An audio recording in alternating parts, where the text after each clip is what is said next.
Bueno, buenas tardes a todos y a todas. Gracias por estar conectados acá en el Zoom y por Facebook Live y YouTube, que sé que hay mucha gente escuchándonos de diferentes partes del mundo. Mi nombre es Luciana Micha, yo soy la directora del Centro de Estudios de Política Internacional. Hoy es 29 de julio del 2021 e iniciamos otro ciclo de diálogos en profundidad con un tema central, no solo para el CEPI, sino para indagar y seguir pensando en los dilemas y desafíos que todavía tenemos en la realidad mundial, que es la movilidad humana y las cuestiones que pasan por diferentes dimensiones y aspectos. Por eso, el área de movilidad humana del CEPI ha compuesto una serie de actividades que van a ser 7 charlas diferentes con especialistas en la movilidad humana, la cuestión que tiene que ver con los desplazados forzosos por cuestiones climáticas, por conflictos, por diferentes cuestiones dentro de lo que son diferentes regiones del mundo. Hoy vamos a tener como principal invitado, y está abriendo esta charla, Pablo Seriani Cernadas, especialista en este tema, que nos va a estar hablando sobre derechos humanos, la cuestión de la migración, y el foco lo vamos a tener puesto en Latinoamérica. Justo estábamos hablando anteriormente que qué importante que desde el CEPI, desde la UBA y desde nuestra región tengamos esta visión desde la región del sur global a esta cuestión que tantos desafíos no solo tiene para nuestra gestión, para la región de África, para la región de Asia, sino para Europa y Norteamérica. Así que esto vamos a estar hablando hoy, vamos a estar también teniendo la semana que viene y la próxima semana. Van a ser diferentes semanas con diferentes invitados e invitadas especialistas en el tema. Hoy va a estar moderando el jefe del área de movilidad humana, que es Ignacio Sarmiento. Él conduce un equipo de investigadores e investigadoras que no solo están dentro de lo que es el curso introductorio de movilidad humana que otorga el CEPI dentro de las facultades sociales de la UBA, sino que también hacen un análisis muy detallado de las diferentes dimensiones que implica el entendimiento holístico y general e integral de esta temática. Quiero agradecer no solo a Ignacio Sarmiento y obviamente a todos los expositores, que ahora Ignacio va a contar quiénes son, sino también a todo el equipo de Ignacio y del CEPI que estuvo y está y va a estar atrás de la realización de estos 7 eventos, que son Elena Sánchez, Cristian Aguirre, Sol Pilnicki, que la veo por acá, a Sol, Rodrigo Jofré, Esteban Zucurelo y Nelson Churqui. Así que les agradezco a todos, les agradezco a todas también por estar presente, a Raúl Galtruzzi, que lo vemos ahí, que siempre nos acompaña, seguramente se está yendo a Brasil en cualquier momento, Sol, María Elena, Pablo, Cristian, Oscar y todos los que nos acompañan del CEPI en este momento. Así que, sin más, Ignacio, te doy la palabra y bienvenido, Pablo, y muchísimas gracias por tu prestigiosa participación acá dentro del CEPI.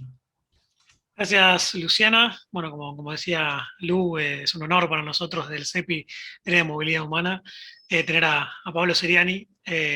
Vamos ya a presentar a Pablo y a dejar que nos cuente un poco ciertas opiniones que él tiene sobre la realidad que estamos afrontando hoy. Pablo es abogado de la UBA, doctor en Derechos Humanos y magíster en Migraciones Internacionales, coordinador del programa de Migración y Asilo de la Universidad Nacional de Lanús y director de la especialización en Migración, Asilo y Derechos Humanos también en esa universidad.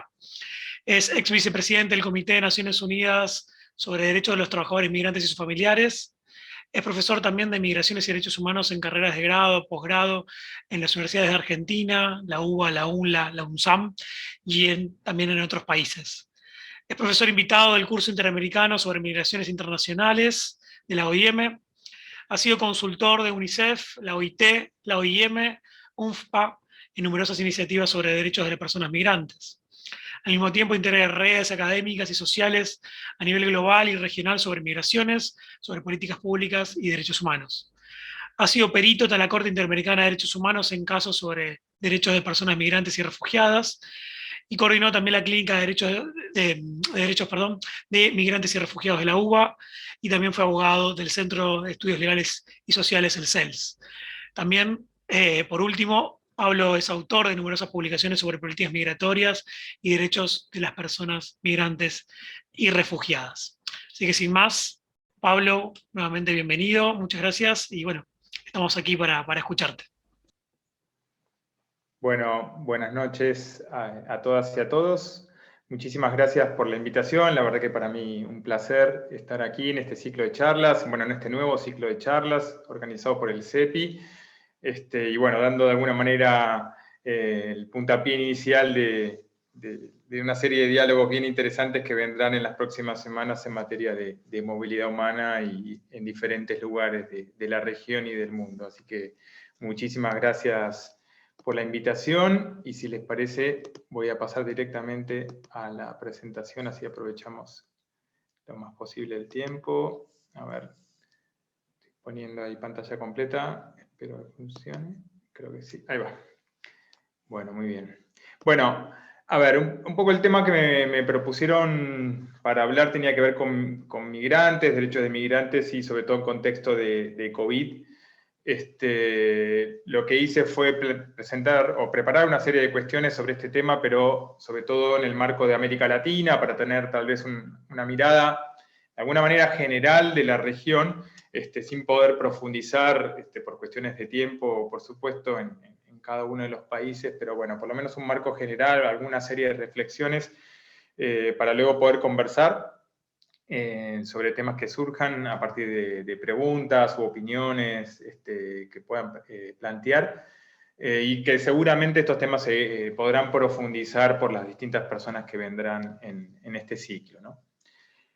En particular, en cuanto a los temas que quería mencionar o de los que voy a hablar, es bueno, una breve introducción en cuanto a un poco cómo era el escenario en la región o cuáles eran los principales desafíos en este tema antes de la pandemia.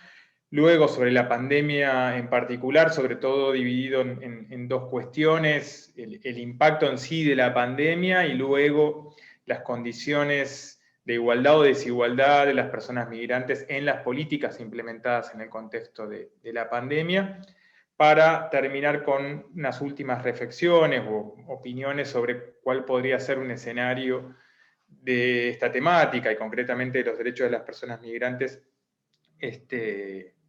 en una nueva normalidad post-pandemia.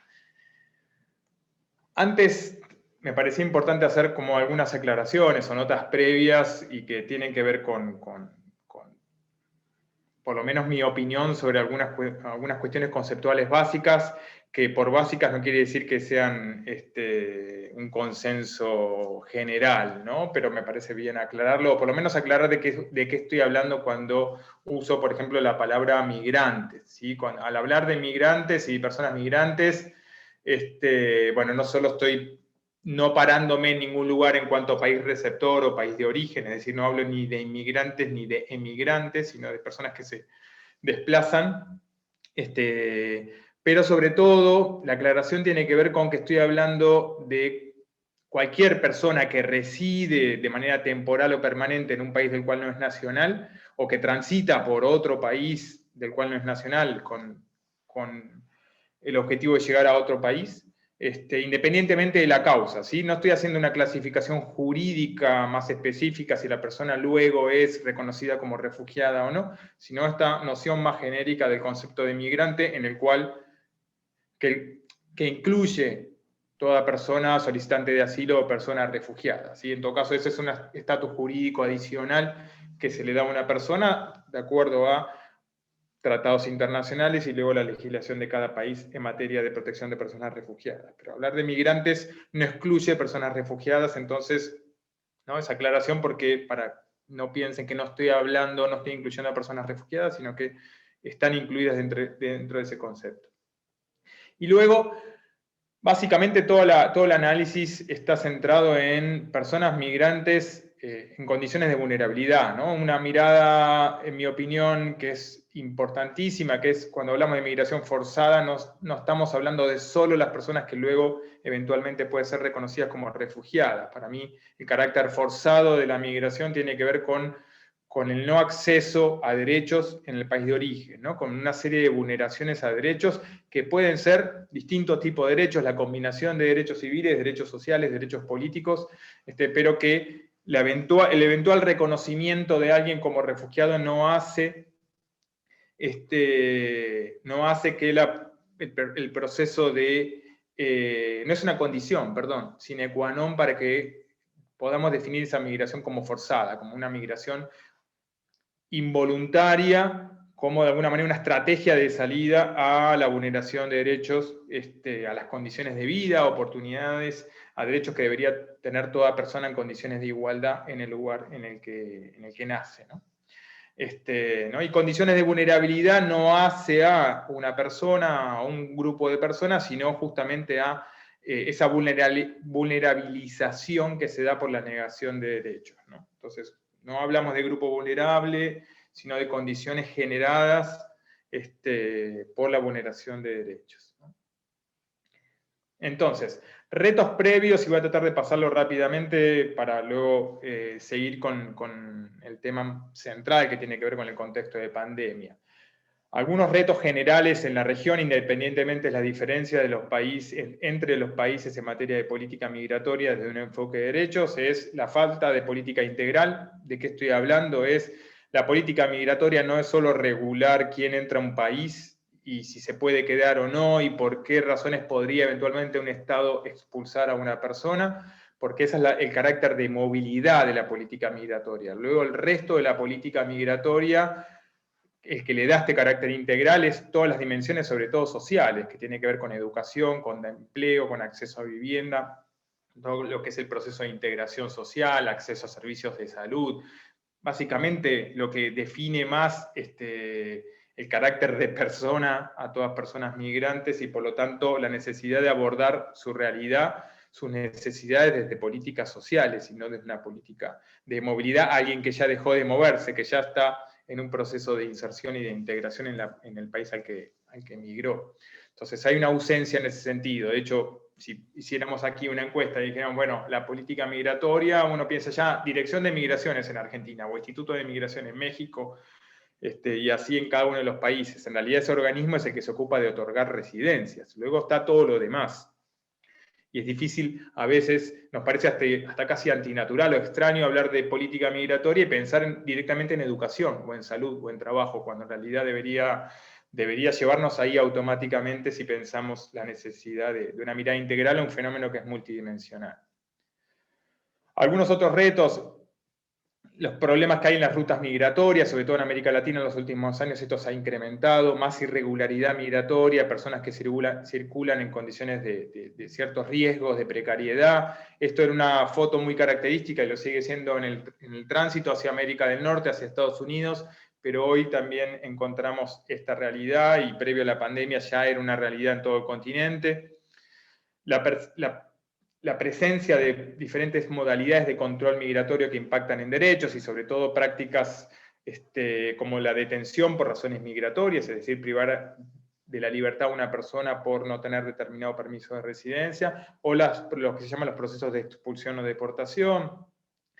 Otra característica previa a la pandemia tiene que ver con algunos retrocesos en términos regionales, en parte por cambios políticos, y bueno, en parte por cierta debilidad de algunos avances que se habían dado en el ámbito del Mercosur, de la UNASUR o otros procesos a nivel, no sé, la CELAC en América Latina, por ejemplo, que se habían dado algunos avances en ese sentido, que se estaba trabajando, por ejemplo, en lo que sería una idea, una noción y una política de ciudadanía sudamericana. Bueno, de alguna manera en 2019, a principios del 2020, nos encontró con un retroceso o un parate, por lo menos, de esos procesos. Restricciones importantes en términos de participación y pensar a las personas migrantes como ciudadanos y ciudadanas del lugar en el que viven.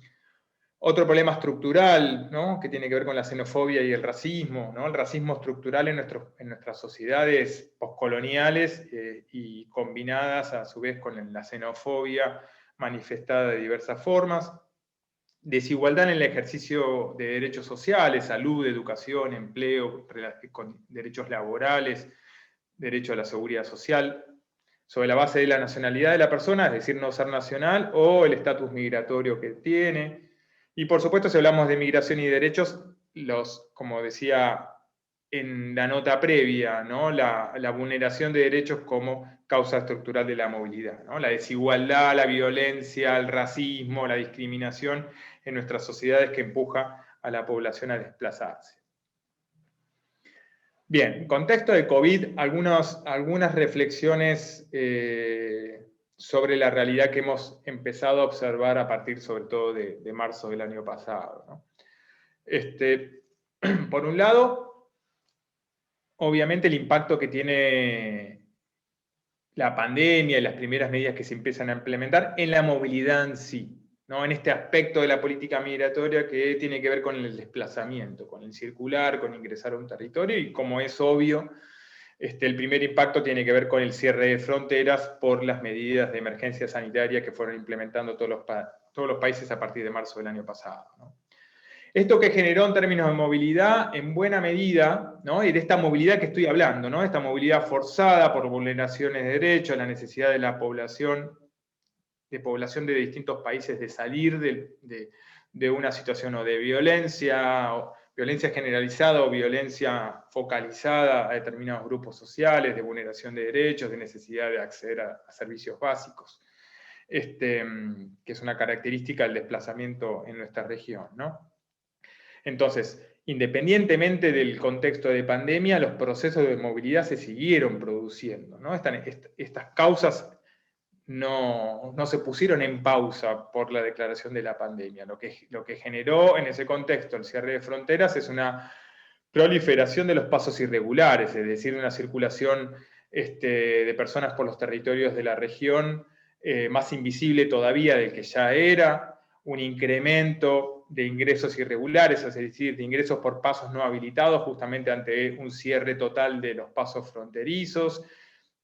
Y eso, por supuesto, profundiza algo que ya se venía dando, que es lo que se llama un proceso de irregularización. Es decir, que la irregularidad migratoria, el hecho que una persona no tiene el permiso para circular o residir, no es la consecuencia, en términos generales, de medidas, por acción u omisión, de una política, ¿sí? Entonces, por eso hablamos de procesos de regularización migratoria, ¿no? Entonces, la pandemia, el cierre de fronteras viene a profundizar eso, y por lo tanto esto implica una profundización de la precariedad y de la violencia y los riesgos en las rutas migratorias, ¿no?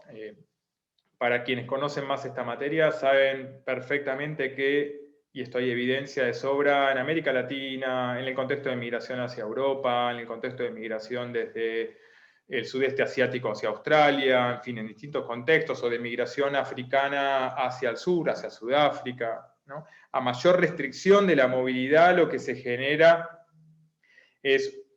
no es menos movilidad, ¿no?, de las personas que necesitan desplazarse, sino un aumento de la irregularidad y, de la mano de eso, un aumento un crecimiento de la presencia de actores conocidos como, o que se definen jurídicamente como actores del crimen organizado, ¿no? Lo que es sobre todo el tráfico de migrantes y, muchas veces asociado a eso, las redes de trata de personas, ¿no?, con fines de explotación.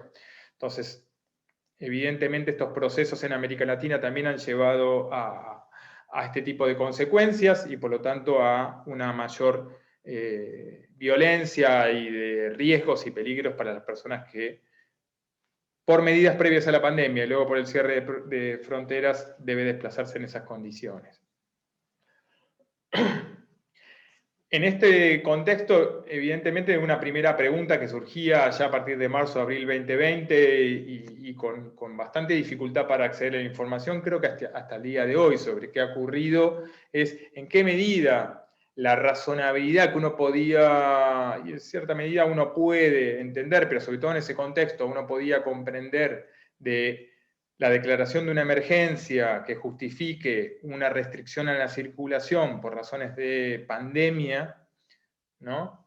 ¿En qué medida esa razonabilidad, ¿sí?, esa legitimidad de los estados para imponer restricciones a la circulación no deberían haber convivido con otras obligaciones que tienen los estados que ni siquiera una declaración de emergencia puede suspender, ¿no? Quienes se han formado en derecho y han estudiado el tema de las emergencias, la justificación de la emergencia por determinadas razones, saben que hay límites en las condiciones en el alcance también que tienen los estados para restringir libertades de alguna manera en contexto de emergencia. Y uno tiene que ver con el ejercicio de derechos importantísimos, como el derecho al asilo. Saben bien que el derecho al asilo lo que protege sobre todo es el derecho a la vida, a la integridad física de las personas, y por lo tanto, evidentemente, por más que haya una emergencia sanitaria, los estados deberían haber mantenido ciertas puertas abiertas para tramitar la solicitud de asilo de personas, independientemente que apliquen, ¿sí?, como hoy conocemos mucho mejor, protocolos sanitarios, ¿no?, que permitan preservar los dos objetivos, ¿no?, la obligación de proteger la vida de una persona, ¿no?, que está pidiendo asilo, y al mismo tiempo proteger la salud y la vida de la comunidad en general a partir de protocolos sanitarios, ¿no? O lo mismo para víctimas de trata o niños no acompañados que necesiten protección. Digo, los derechos de los niños tampoco pueden verse suspendidos en contexto de emergencia. Entonces, ahí también la preocupación principal, por lo menos en mi opinión, tiene que ver con el grado profundo de invisibilidad que hemos tenido, de desinformación sobre qué ha ocurrido en las fronteras con estos derechos, ¿no? Y uno puede decir, bueno, ciertos derechos a la movilidad pueden restringirse en contexto de emergencia, tan excepcionales como los que hemos estado atravesando. Ahora, eso no quiere decir que se puedan suspender todo tipo de derechos y se suspende todo tipo de obligación de los estados para proteger derechos en determinadas condiciones, ¿no?, determinados casos. El cierre de fronteras ha convivido en este tiempo con la continuidad de ciertas políticas de control migratorio, detenciones por razones migratorias, es decir, privación de libertad por temas administrativos, ¿no?, con el caso mexicano, Panamá, otros países de la región, Costa Rica, por no mencionar otros. Medidas de expulsión, en su momento medidas de expulsión de personas con COVID, seguramente se acordarán de varias noticias que salían en los medios de personas con COVID que eran expulsadas en ese momento por el gobierno de Trump y que llegaban a países centroamericanos y le detectaban inmediatamente el positivo de COVID. Pero eso continuó la práctica de expulsiones hasta el día de hoy. De hecho, ahí están las estadísticas de las expulsiones hasta junio de 2021, el último año fiscal, como se clasifica en Estados Unidos. Más de 750.000 personas fueron deportadas. Ahora bajo lo que se llama el título 42, que es una normativa bastante antigua de emergencia sanitaria y que ha sido utilizada por el actual gobierno estadounidense como razonamiento para deportar cientos de miles de personas.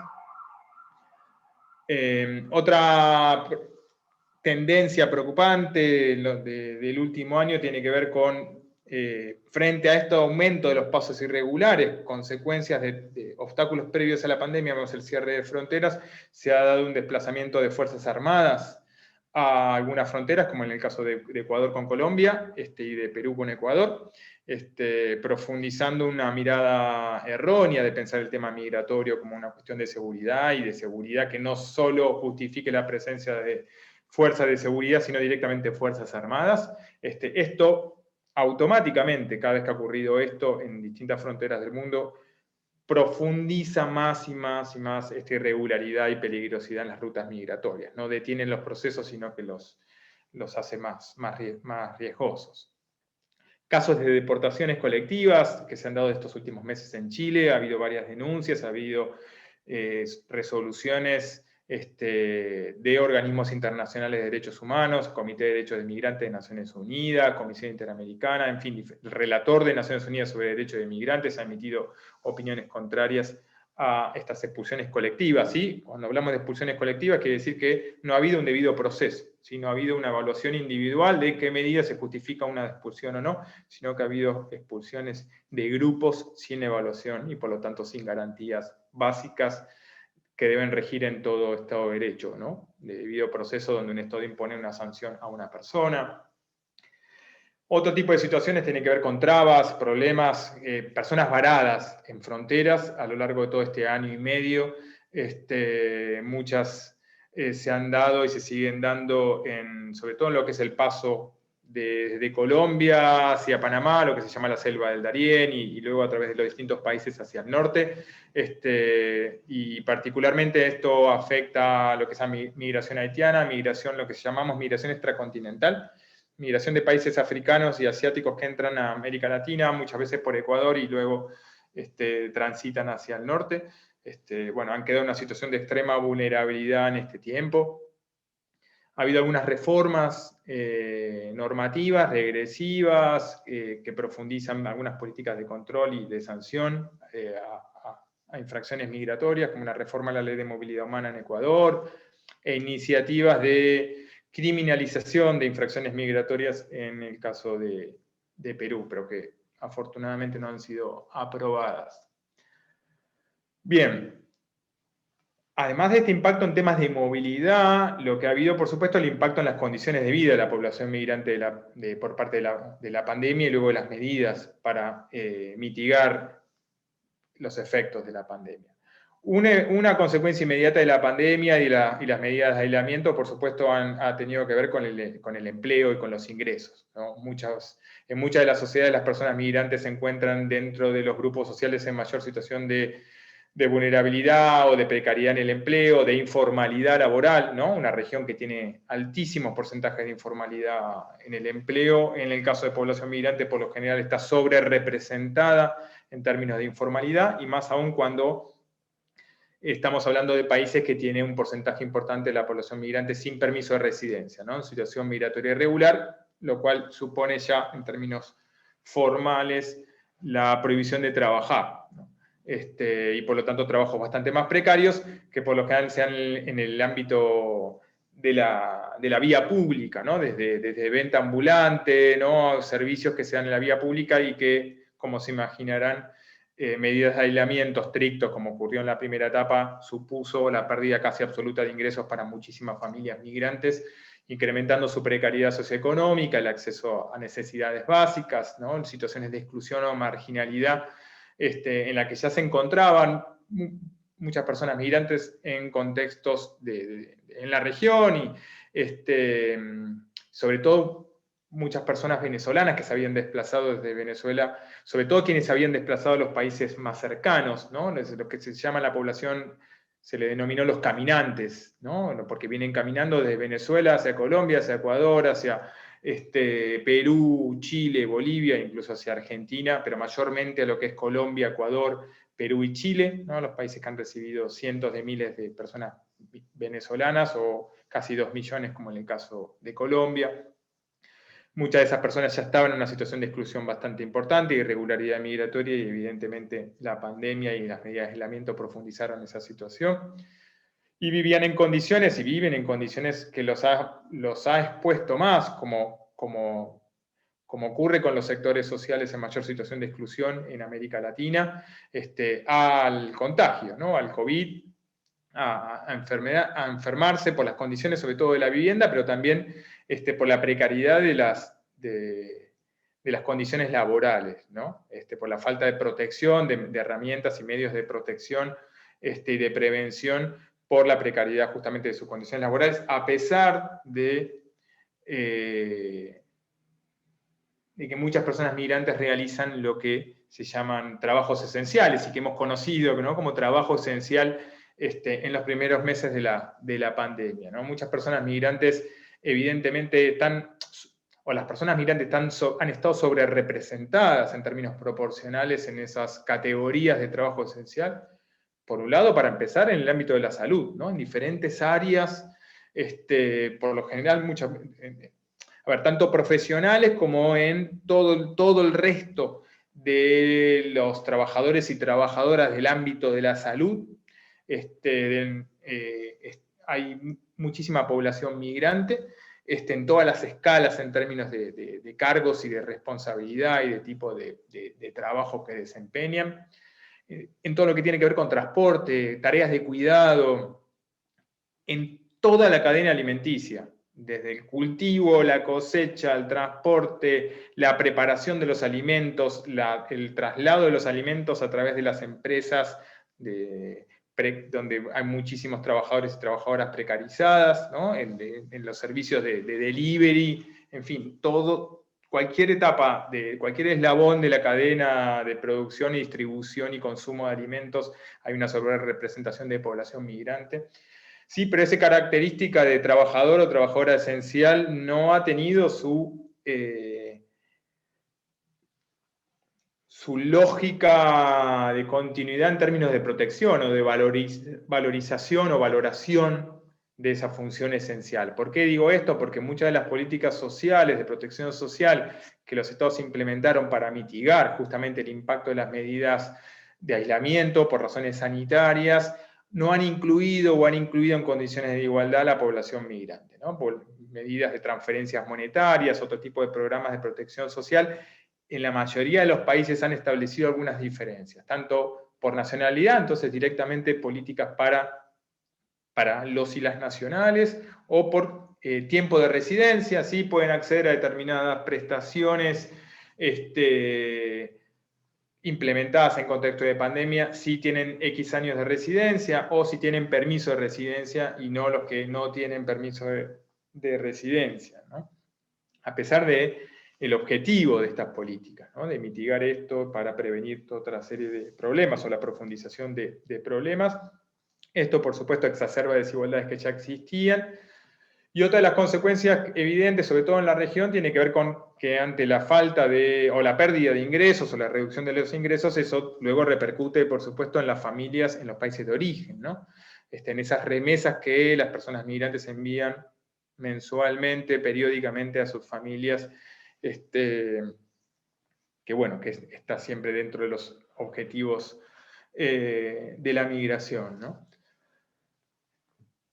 Hablé un poco sobre irregularidad migratoria en este contexto, tanto en España, por ejemplo, o en Europa, como en América Latina. Muchos actores sociales empezaron a reclamar medidas de regularización, justamente alertando que la irregularidad migratoria impedía trabajar y sobre todo impedía tener cierto grado de reconocimiento para desempeñar algún tipo de trabajo o trabajos esenciales y mayor protección, o incluso para acceder a este tipo de programas, o para empezar a contar el tiempo de residencia para acceder, en fin, o incluso para acceder a los permisos de circulación. Digo, hay una discusión que se dio en Argentina y que fue resolviéndose, por ejemplo, con el paso del tiempo, de cómo tramitar los permisos de circulación, ¿no? De cuidar, etcétera, cuando uno no tenía un permiso, un DNI, por ejemplo, en Argentina. Hubo algunas medidas para facilitar el acceso a una residencia. Muchos países suspendieron los procedimientos de expulsión, entre otras cosas importantes. Argentina es uno de esos países, o de renovación automática de la residencia. Iniciativa de regularización migratoria, ¿sí? En el caso de Colombia, sobre todo este año, ¿no? El Estatuto Temporal de Protección para Población Venezolana, los programas de regularización para población venezolana también en Brasil, Chile, Ecuador, Perú, o recientemente en el caso de Argentina para resolver un problema que venía de algunos años atrás, que tiene que ver con el otorgamiento de permisos de residencia a hijos e hijas de población migrante venezolana. Todas estas medidas son medidas importantísimas y eran esperadas y reclamadas por distintos actores sociales y las organizaciones de migrantes, pero es importante mencionar que igual tienen sus limitaciones. ¿Cuáles son algunas? La primera es la limitación de los programas de regularización en sí misma, ¿no? Y esto es algo que en Argentina hemos visto mucho con los programas de regularización migratoria en la década del 80, en la década del 90, y posteriormente, pero de alguna manera se ha resuelto en parte el problema con la ley migratoria que se aprueba en 2003. ¿A qué me estoy refiriendo? La regularización por lo general son medidas temporales que resuelven problemas que vienen hacia atrás, diríamos. Entonces no es una ley que legisla hacia el futuro, sino que resuelve problemas hacia atrás. Entonces, si estamos hablando de países donde la irregularidad migratoria se sigue produciendo permanentemente, uno resuelve hacia atrás, pero al día siguiente el problema empieza a generarse de vuelta, ¿no? Entonces, la regularización se resuelve, pero tiene que complementarse con programas permanentes de regularización, como es, por ejemplo, en Argentina, con la ley migratoria, los acuerdos de residencia del Mercosur, es decir, la categoría Mercosur. Eso para la población sudamericana hace que el paso a una residencia, un permiso de residencia, de la regularidad esté abierto de manera permanente, no haga falta un plan extraordinario, ¿sí? Como si todavía hace falta para personas que no son del Mercosur, ¿no? Entonces ahí sí el problema persiste. Pero bueno, en los demás países son este tipo de programas, son programas ad hoc, muchas veces están limitados por nacionalidad, en este caso, por ejemplo, en muchos países para población venezolana, o ponen un límite según cuándo ingresaron. Por ejemplo, la regularización chilena es para quienes ingresaron antes de la pandemia, quienes ingresaron irregularmente después no se pueden beneficiar del programa de regularización, y algunos han sido objeto de estas medidas de expulsión colectiva que mencionaba. Todavía, además, estos programas de regularización están viendo la problemática, para mí, con la lente opuesta, ¿no? Como una lente de donde es la persona migrante la que está en infracción, ¿sí? No se ve ese proceso de irregularización al que hacía alusión, y es el Estado el que perdona, ¿no? El que de alguna manera, por eso se habla, para mí jurídicamente de manera incorrecta, como amnistía migratoria, ¿sí? Cuando en realidad muchas veces, como decía, la irregularidad es la consecuencia de malas políticas, ¿sí? Malas políticas desde el vamos, o malas políticas porque se implementan de manera equivocada o restrictiva. Entonces hay que modificar la mirada, la narrativa, porque la regularización, para mí, cada vez más tiene que ser vista como una obligación del Estado, porque es una obligación básica de inclusión social.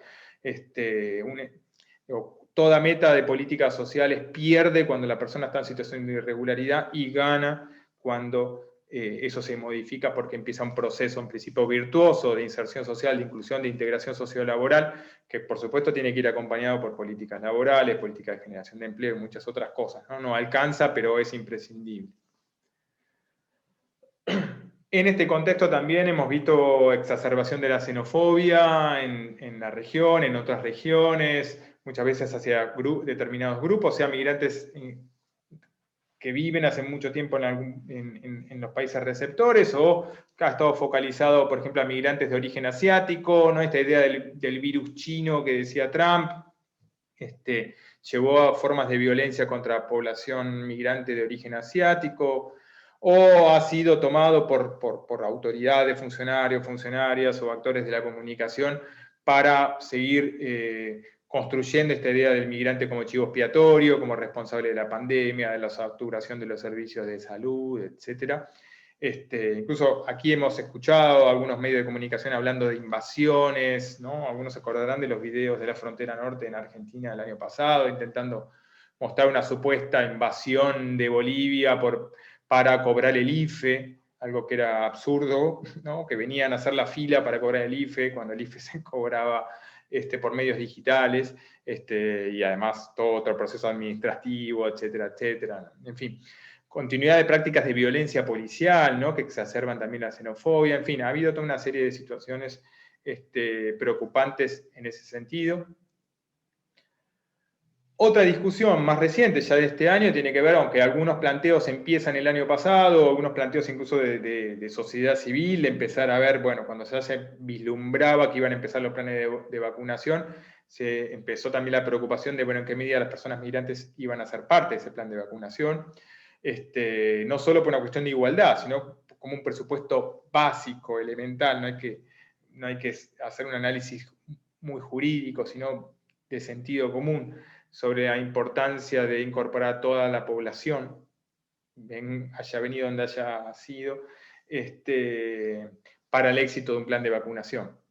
Y sin embargo, bueno, hay países donde hay una inclusión formal, en condiciones de igualdad, inclusión real, independientemente de la nacionalidad de la persona o si tiene o no permiso de residencia. En otros casos esa igualdad está reconocida en los papeles, pero ha habido algunos obstáculos prácticos. La información sobre este tema todavía es muy limitada. No queda siempre tan claro en qué medida esa igualdad de acceso se da en la práctica. Muchas normativas no dicen nada al respecto. A veces se detectan problemas a partir de ver el formulario de inscripción y ver qué documentación se pide, por ejemplo, o si hay un requisito que genere algún tipo de restricción. En algunos países donde se garantiza esto, hay como un doble criterio. Por un lado es el criterio común y el acceso es por el grupo etario, por comorbilidades, etcétera, todas estas cosas que hemos estado aprendiendo este tiempo. Y en otros países se toma la categoría de migrantes como un grupo separado, ¿no? Como un grupo específico y que muchas veces está como al final de esas prioridades. Lo cual, bueno, nos muestra cuánto todavía necesitamos avanzar para pensar la migración como parte de una comunidad en la que reside, ¿no? Independientemente de que nació en otro lado. Pero sí también hay casos de restricciones por razones migratorias, por estatus migratorio, el caso Costa Rica hasta ahora, independientemente que pocos días atrás ha habido un anuncio del gobierno costarricense de que se va a ordenar, que se va a buscar un donativo, ¿no? Está de vuelta, ¿no? Esta categoría como separada. Se va a buscar unas donaciones para poder documentar a la población migrante, perdón, para poder vacunar a la población migrante que está en situación migratoria irregular. ¿No? Como una suerte casi como una medida caritativa, ¿no? Es interesante, ¿no? Porque esa población migrante vive ahí, muchas veces vive hace muchísimos años, y por lo tanto trabaja, tributa, tenga o no permiso de residencia, ¿no? Pero sin embargo se ve como una medida casi de carácter humanitario, en fin. Pero bueno, también ha habido decisiones de la Corte Interamericana para asegurar la vacunación a personas, por ejemplo, que están en detención migratoria, y otros países también que anunciaron recientemente la inclusión, sea en el criterio general o en algunos casos como este criterio como más de grupo separado, de las personas migrantes en el sistema o en el orden de vacunación, ¿no? Colombia, Ecuador, recientemente en estos últimos días acaban de anunciar eso. Esto solo para tener una comparación, que un poco también pasa lo mismo en países europeos. Ahí hay una organización regional que se llama PICUM, ahí está el enlace a este mapa y a toda la información más detallada de países europeos que reconocen o la igualdad en el sistema de vacunación, la población migrante, o establecen algunos límites, o directamente no garantizan el acceso a un modo alguno. No sé, Polonia, República Checa, Hungría, entre otros, ¿no? Últimas 2 o 3 cuestiones. La primera, sí señalar que varios organismos de derechos humanos de Naciones Unidas o de la OEA han elaborado o han dictado decisiones, elaborado notas orientativas para desarrollar de alguna manera estándares de protección de derechos de población migrante en contexto de pandemia, no solo en acceso a salud, sino para que los estados se abstengan de medidas de deportación, para que suspenda medidas de privación de libertad por razones migratorias, en fin, toda otra serie de temas. Incluso decisiones de la Corte Interamericana, por ejemplo, contra Panamá, en el marco de un caso que originalmente es de 2010 sobre detenciones migratorias, pero que continúa de alguna manera la supervisión por parte de la Corte del cumplimiento de Panamá, y en este caso incluyendo medidas vinculadas a la prevención y la protección de la salud, sobre todo en 2020, y este año incorporando la cuestión del derecho a la vacunación de la población migrante que está detenida en instalaciones migratorias en Panamá. Y por último, 2 cuestiones o dos últimas presentaciones sobre un posible escenario post-pandemia, ¿no? O algunas reflexiones para poder invitar a conversar, ¿no? Sobre posibles escenarios, ¿no? Una es bastante evidente, porque ya hay indicadores en toda la región sobre esto, que es la profundización de las causas estructurales de la movilidad, es decir, la profundización de la desigualdad en América Latina como consecuencia de la pandemia, las medidas de aislamiento y el impacto que eso ha generado, la violencia, inestabilidad política, Haití como último caso más reciente de esa realidad que ya existía antes y que seguramente la pandemia ha estado profundizando o agravando. Entonces, no es absurdo pensar en un incremento de los desplazamientos en condiciones de alta vulnerabilidad como resultado de esto que estamos viviendo, pero al mismo tiempo la desigualdad se ha profundizado en los países que son y serán los receptores de estos mayores desplazamientos. Entonces un reto enorme tiene que ver con qué puede pasar ahí, si estos problemas que teníamos previos a la pandemia en cuanto a políticas migratorias restrictivas y de desigualdad, si no se van a profundizar, si no se va a profundizar la xenofobia, los populismos anti-inmigración, que hasta hace unos años uno los pensaba en términos políticos como algo que era mucho más característico de Estados Unidos, por ejemplo, o de países europeos, o Australia, por ejemplo, pero que ya empezaban a calar de alguna manera en algunos países de América Latina, ¿no? A incorporar el tema populismo anti-inmigración en debates electorales. Entonces, bueno, está el riesgo de un incremento del chauvinismo, del nacionalismo, y el impacto que eso puede tener en ampliar la desigualdad y eventualmente el conflicto social en países receptores de inmigrantes. Y por lo tanto, cuando se amplía la desigualdad y la xenofobia y el racismo, se agrava la desigualdad en general para una sociedad. Esta es la cuestión del sentido común que a veces en materia migratoria no está, ¿no? De pensar que establecer distinciones a las personas migrantes beneficia al resto de la población. Eso es totalmente incorrecto, pero lamentablemente los prejuicios que alimentan la xenofobia, que acompañan la xenofobia, tienen cierto grado de éxito, ¿no? Lo cual también nos habla de retos en materia educativa, de comunicacional, de formación de la ciudadanía, para poder luchar contra esto, ¿no? Y erradicar estas cuestiones, ¿no? Esto que está ahí más al final de esta lámina, ¿no? Que tiene que ver con la creación de un antídoto contra la xenofobia. Esto no se puede lograr en un año como se logró la vacuna contra el COVID. Esto requiere políticas públicas de largo plazo y la región tiene muchísimas deudas en ese sentido. La otra cuestión importante para pensar, y si esta pandemia no nos sirve como oportunidad, pero bueno, el escenario actual la verdad que no es muy auspicioso en cuanto a pensar que la salida de la pandemia, de la desigualdad, de todos los problemas sociales y políticos que hay, tienen que ser salidas inclusivas, tienen que ser revirtiendo la desigualdad y las restricciones a la población migrante que ya existía, ¿no? Las medidas de protección social, de reactivación económica, etcétera, tiene que ser con medidas que incluyan a toda la población, a toda una comunidad. Pensar a la migración no solo como trabajador esencial o útil cuando conviene, sino como miembro de la comunidad, como vecinos, como vecinas, como ciudadanos, como ciudadanas. Esto exige erradicar la irregularidad migratoria como medida de inclusión social básica, de protección social básica.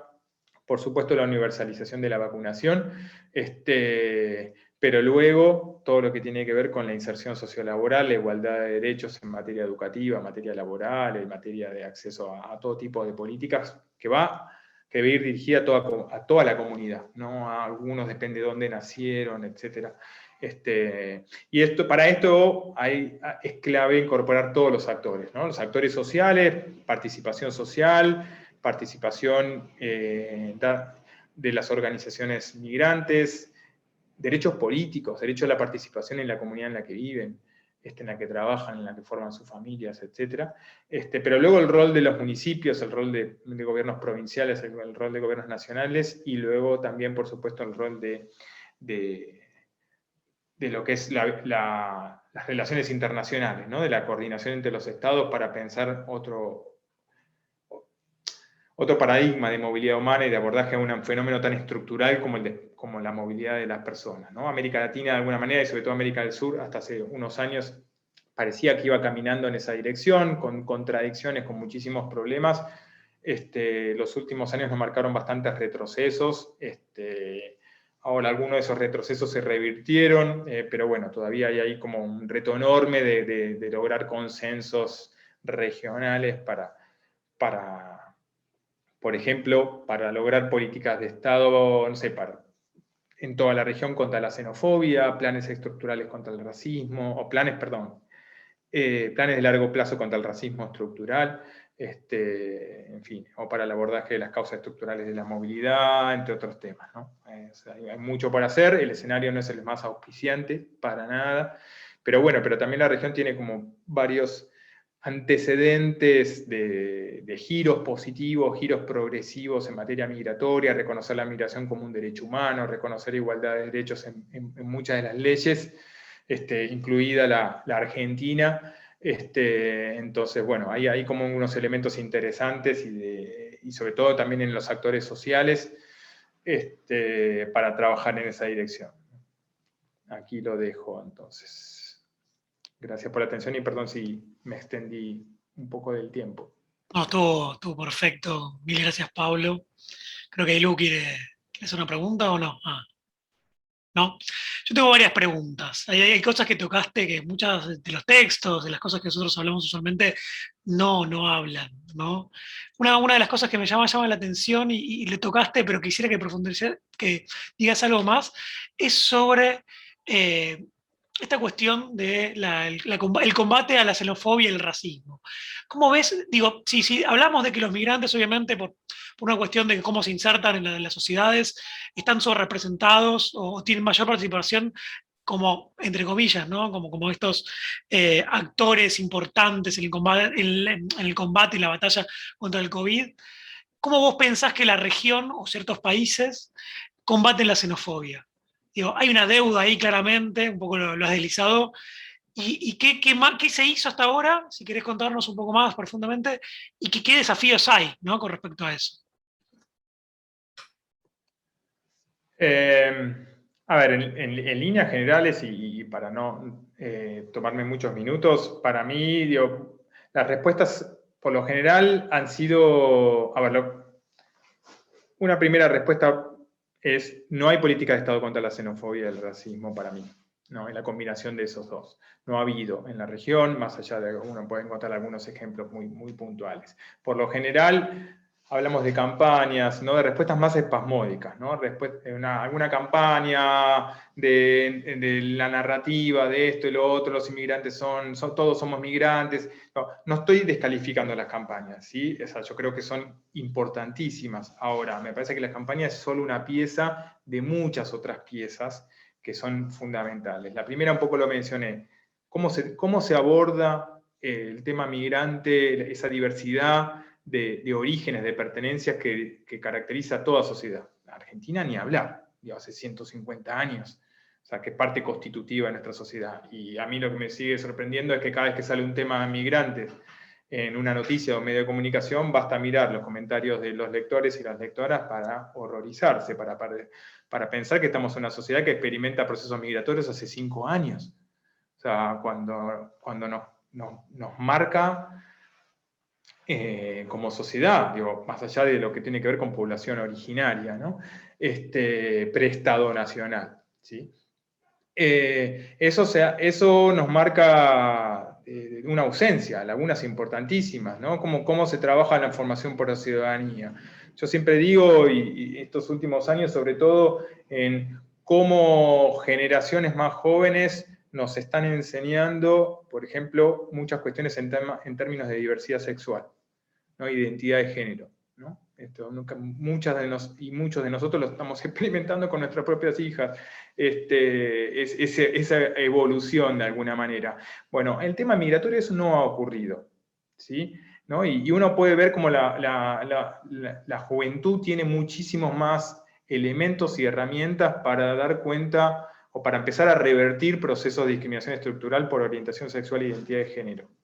Necesitamos eso, necesitamos formar futuros ciudadanos y ciudadanas que tengan las herramientas, que tengan los antídotos, que tengan estas vacunas contra la xenofobia, que si una persona sale a decir algo, un funcionario, un candidato, un periodista u otros, salen a decir inmediatamente que todos los inmigrantes son criminales, por ejemplo, o que tal cosa, o que tal otra, que haya una reacción natural de buena parte de la sociedad, un piso mínimo que no toleramos. No sé, otro ejemplo, en Argentina tenemos un piso mínimo en materia de violaciones graves de derechos humanos en contexto de la dictadura.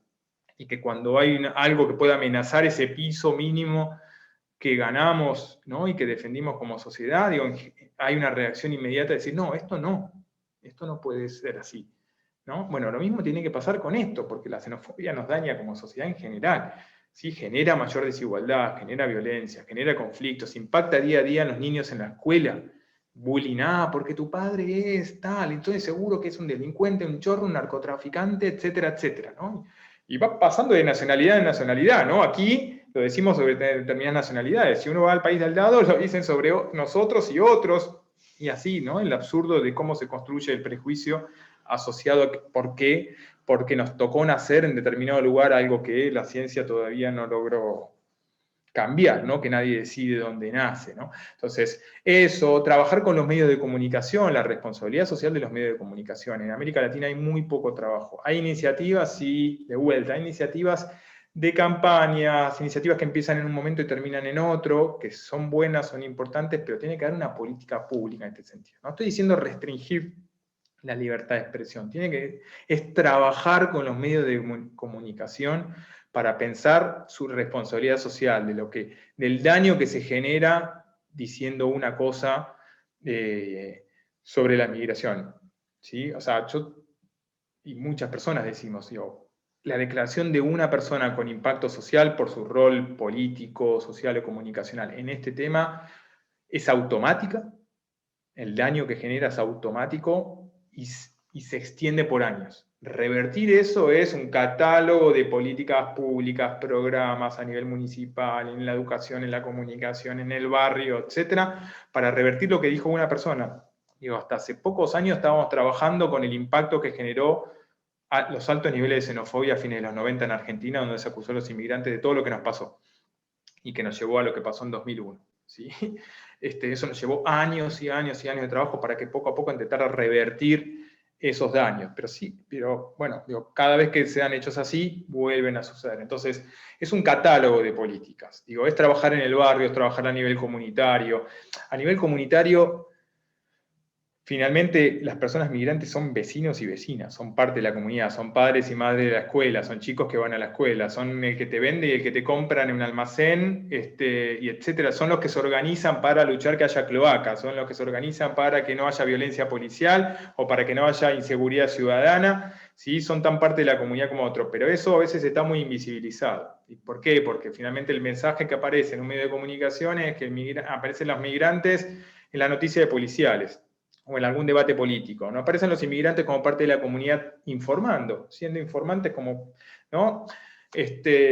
Hay ahí todavía como muchísimo por hacer. Es un catálogo enorme, me tomé más minutos de lo que quería, pero la verdad que uno debería incorporar una batería de políticas, de medidas, una batería de actores que tienen que ser parte de ese proceso.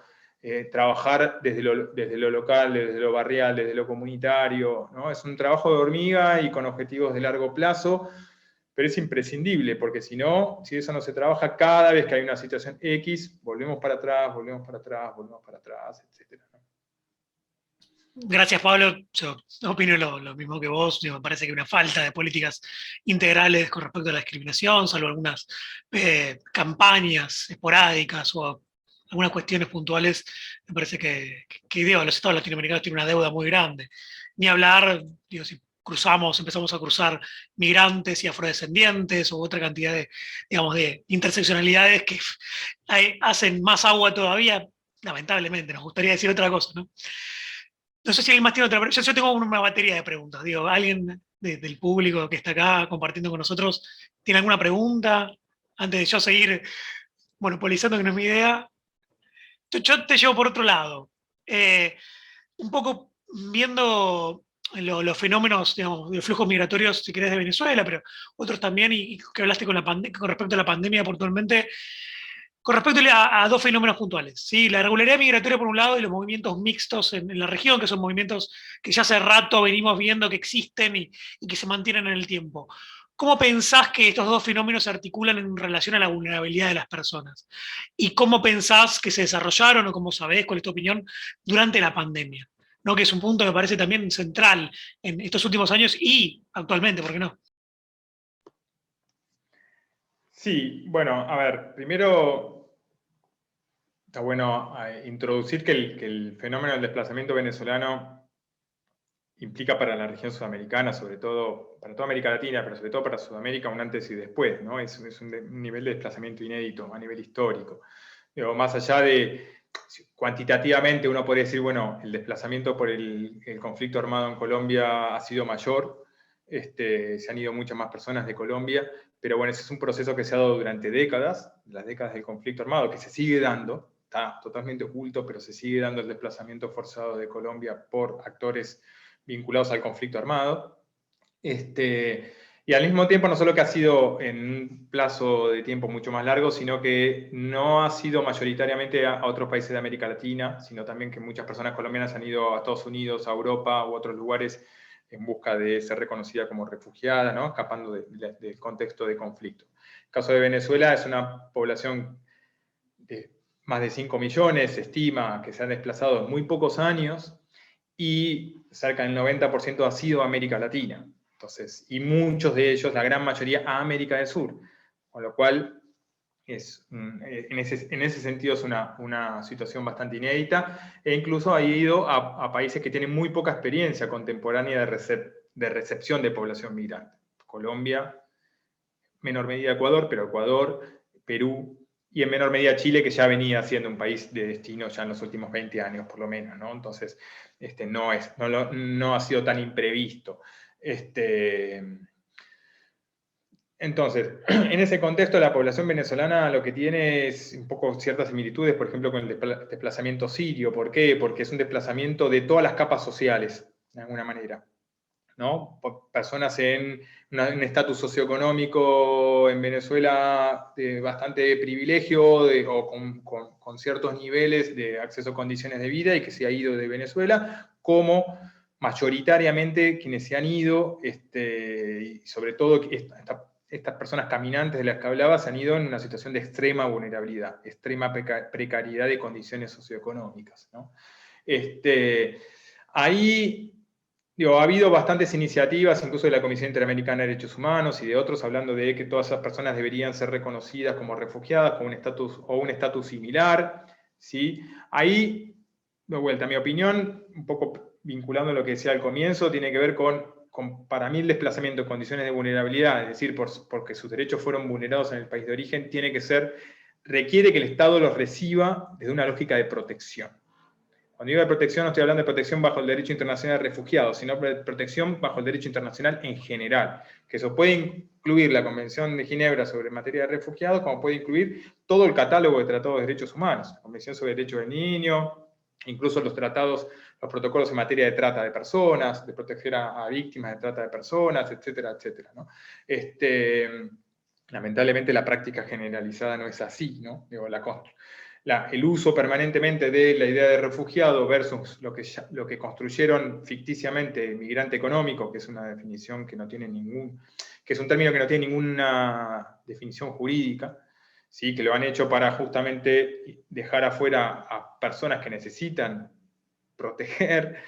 necesitan ser protegidas, ¿sí? Pero que no entran en el reconocimiento como refugiados. Entonces hay una cuestión narrativa que no es una discusión conceptual, ¿no? Tiene impactos en si la persona puede entrar a un país y ser protegida en sus derechos, o si va a un centro de detención y es deportada, ¿no? Como le ha ocurrido incluso a mucha población siria. Hay personas que están detenidas en un campo de refugiados, sin ser reconocidas siquiera como refugiados, en Grecia, ¿no? En islas griegas, 5 años después. Y esto tiene que ver con un giro de la política de la Unión Europea, ¿no? de considerarlas que había que protegerlas a pasar a la faceta más de control migratorio. Con respecto a la población venezolana, lo que ha habido para mí también es algo que ya venía previo a la pandemia y que es un retroceso en materia de asilo. ¿Por qué? Porque América Latina había avanzado mucho en reconocimiento político y en compromisos políticos a través de lo que conocemos como el proceso de Cartagena, la Declaración de Cartagena de 1984, que aprueban los estados para proteger a las víctimas de los conflictos armados en Centroamérica, y que reconoce a las personas como refugiadas, aun si no hay una persecución individualizada, sino que vienen de un país donde hay violaciones generalizadas de derechos humanos, por ejemplo. Entonces, los países de América Latina venían como hablando de la Declaración de Cartagena, incorporaron la definición esta amplia de refugiados a su legislación. Y la verdad que el desplazamiento venezolano, era una oportunidad inmejorable para poner en práctica esa como costumbre que se fue haciendo obligación jurídica en América Latina de reconocer a esas personas como refugiadas, para no devolverlas a su país del cual salieron. Y sin embargo, las estadísticas de reconocimiento de refugiados venezolanos en América Latina, con la excepción en buena medida de México, pero es llamativo porque México reconoce a venezolanos como refugiados y no a hondureños, o un número muchísimo menos, cuando uno puede decir, bueno, hay circunstancias que en cierta forma no son tan distintas. Brasil ha adoptado algunas medidas como más generalizadas de reconocimiento de estatus de refugiados, pero cuando uno mira los números de Ecuador, de Colombia, de Chile, de Perú, no ha sido tan así. En Argentina también es muy bajo, pero bueno, la diferencia en Argentina es que tanto Argentina como Uruguay han adoptado medidas migratorias, han aplicado lo que marca la ley migratoria y que los ha reconocido como Mercosur, más allá de que el tema político, que en Venezuela como Estado está fuera del Mercosur, suspendido del Mercosur, la protección a venezolanos y venezolanas de la ley migratoria argentina sí se aplicó, lo mismo ha hecho Uruguay. Entonces ahí es donde yo digo a veces, lo importante no es solo si te dan el reconocimiento como refugiados, sino es qué otra alternativa te dan, ¿no? Y si la alternativa es la irregularidad migratoria, se hace gravísimo que no los reconozcan como refugiados. Si la alternativa es un acceso relativamente fácil a un permiso de residencia y un compromiso del Estado de no devolver a las personas, de alguna manera la protección contra la no devolución contra la devolución, la protección está, y al mismo tiempo el estatus regular está, lo que te permite tener permiso para trabajar y todo lo demás. Entonces ha sido un poco ambivalente, ¿no? Algunas decisiones migratorias positivas, como las de Argentina y Uruguay, algunas decisiones en materia de asilo positivas, ¿no? En cierta manera Brasil, en cierta manera México y en mucha menor medida los demás países, que no se han visto complementados por temas migratorios hasta estos planes de regularización, sobre todo este año, porque hasta ahora ha sido más permisos ad hoc, ¿no? Que se llama el PEP en Colombia, permiso especial de permanencia, el PTP, permiso temporal de permanencia de Perú, que han tenido muchas restricciones y que al día de hoy hace que muchas personas todavía, habiendo migrado desde Venezuela ya hace unos años, todavía no tienen permiso de residencia en los países en los que están, lo cual los pone en una situación de extremada, de alta vulnerabilidad que se ha agravado luego, como decía hace un rato, en estos tiempos de pandemia, ¿no? Bien, yo tengo una última pregunta, sé que estamos ahí con el tiempo, y es la última, una cuestión más, si querés, prospectiva, ¿no? Para el futuro.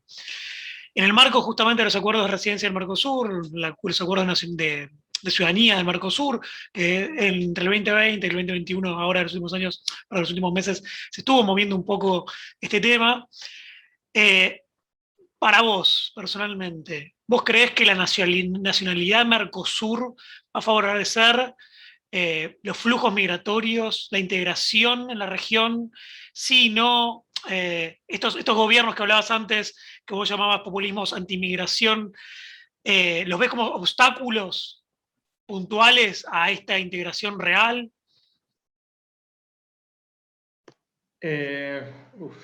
A ver, estamos hablando de iniciativas que se habían dado. Por un lado, en el Mercosur, una decisión de Foz de Iguazú en el año 2010 de crear como un proceso que supuestamente para 2021 tenía que estar plenamente en vigor, que era la ciudadanía mercosureña en los 30 años del Mercosur, y luego, a partir de la Constitución de 2008 de la UNASUR, hablar de un proceso de ciudadanía sudamericana, ¿no? Que está todavía en la Constitución de la UNASUR, y que los estados estaban trabajando en darle contenido a las dos cosas, ¿no? A ver, por un lado hay unas cuestiones bien interesantes en esas iniciativas en cuanto a reconocer los procesos de movilidad que se dan en la región, incorporar esa movilidad en iniciativas de integración y de un mayor vínculo no solo económico, tributario, comercial, sino político, social, etc. Uno podría mirar como un complemento migratorio a ciertos procesos que se venían dando en materia de integración regional.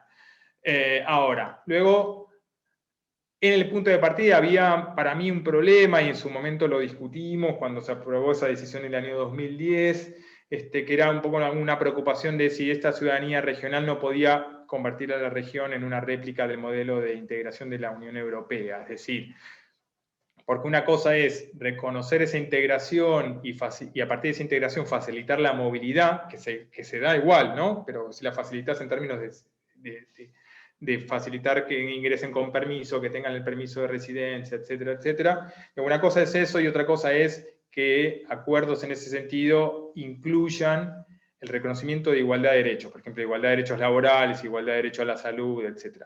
¿Por qué es problemático eso? Porque son derechos humanos para todas personas, que tienen derechos que se deben reconocer de manera universal y no por pertenecer a un bloque regional, que es lo que ha ido ocurriendo en la Unión Europea y por eso tanta crítica, ¿no? En cuanto a desigualdad en el acceso a derechos sobre si uno es nacional de un Estado de la Unión Europea o no, cuando hablamos de derechos universales. ¿Sí? Entonces ahí había una preocupación. Finalmente las leyes de la región de América del Sur, ninguna incorpora esa variable de nacionalidad, es decir, la ley argentina o la ecuatoriana, la uruguaya, la nueva chilena, la de Brasil, también de 2017, igual que la de Ecuador, o mismo la de Perú, que también es 2017, ninguna establece a la hora de regular, por ejemplo, el acceso a la salud, distinción si la persona viene de Sudamérica o si viene de otro país, ¿no? Entonces, finalmente no está esa distinción que era un poco la preocupación de ese proceso. Ahora, como última respuesta a tu pregunta, a mí me parece interesante procesos así, no para hablar de derechos universales, sino para reconocer la circulación y facilitar esa circulación para que no sea irregular, para que no sea peligrosa, para que no haya redes de trata de personas, para contribuir a eliminar esas redes de criminalidad, de las cuales también contribuyen a veces los actores de las fuerzas de seguridad en las fronteras, ¿sí? Más allá de eso, a mí me parece que la integración es mucho más que eso, y la integración se construye paso a paso con muchas otras políticas. Uno no va, por más que se avance y se reconozca la ciudadanía sudamericana, el autorreconocernos como ciudadanos sudamericanos antes que argentinos, bolivianos, ecuatorianos, pero brasileros, no, eso no va a suceder automáticamente. Y eso va sobre todo de la mano de esto que hablábamos para el tema de xenofobia. Eso se construye. Esa identidad, uno podría decir, bueno, sí, existía en los periodos revolucionarios, ¿no? Procesos independentistas. Había identidades mucho más latinoamericanas que argentina, boliviana, peruana, ¿no? Eso está en las fuentes históricas. Pero luego la construcción, la falsa construcción de identidades nacionales, en fines del siglo XIX en adelante, ¿no? Ahí hay muchos historiadores e historiadoras que han trabajado eso, ha ido dejando atrás esa identidad latinoamericana. Y lamentablemente hemos aceptado mucho más una construcción de identidad nacional por oposición a los países de al lado. Creo que no tengo que dar ejemplos para que entendamos esto, ¿no? De los problemas que tenemos de pensar que nuestro problema es el brasilero o el chileno, etcétera, y los del chileno son los peruanos, y los peruanos son los ecuatorianos, y los colombianos son los venezolanos, y así podemos pasar por toda la región.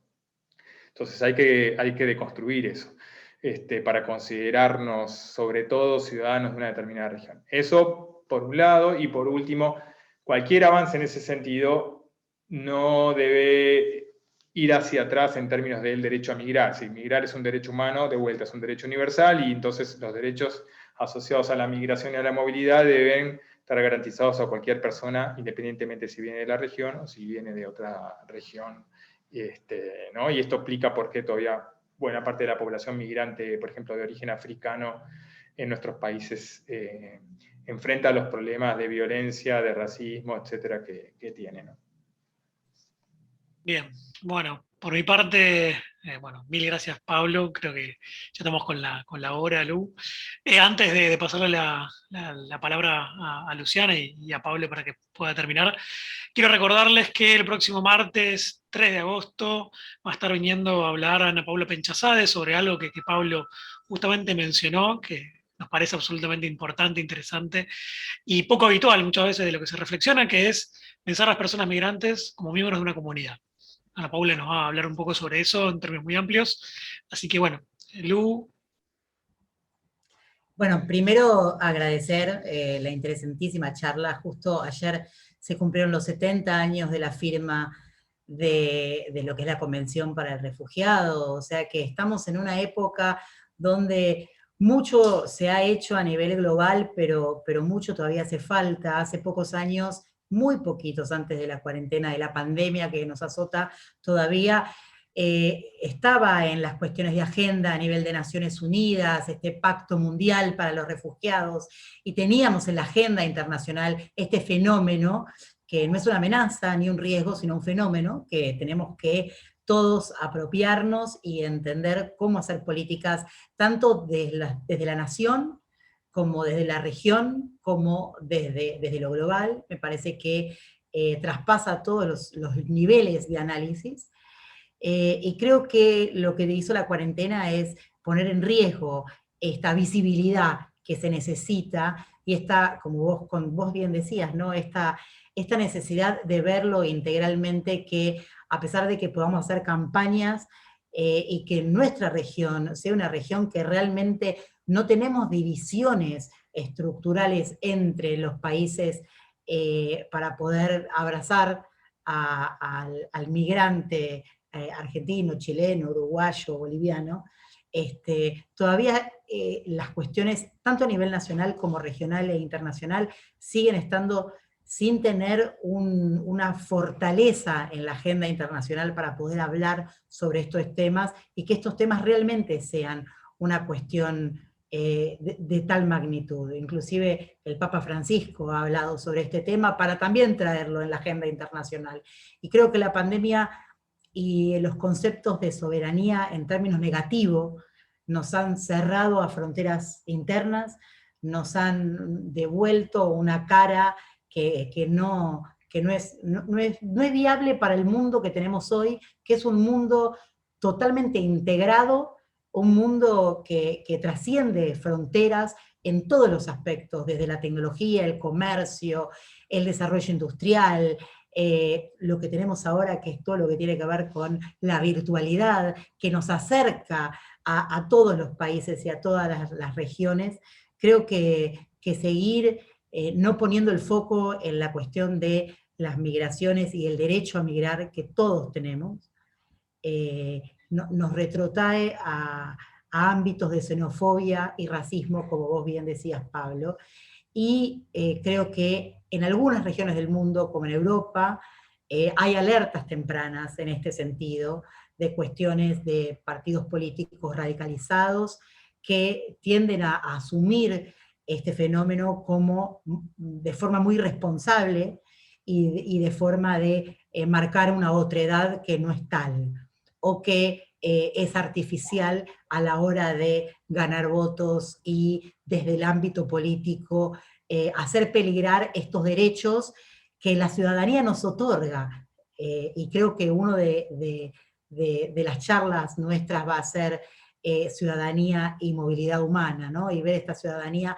como expresiones de ampliación de derechos y no de negación de derechos a los que van a tener y siguen teniendo y son poseedores de derechos. Así que me parece que esta charla introductoria, profunda, necesita estas miles de vueltas de tuerca para repensar esa necesidad de volver a poner en agenda a la movilidad humana en términos de interculturalidad, que tanto nos benefició a los argentinos en nuestra historia, y a tanto nos benefició a los latinoamericanos, a los europeos, a los asiáticos, y creo que a los norteamericanos, ¿no? Y creo que es una realidad, es un pasado, es un presente, y va a ser necesariamente un futuro.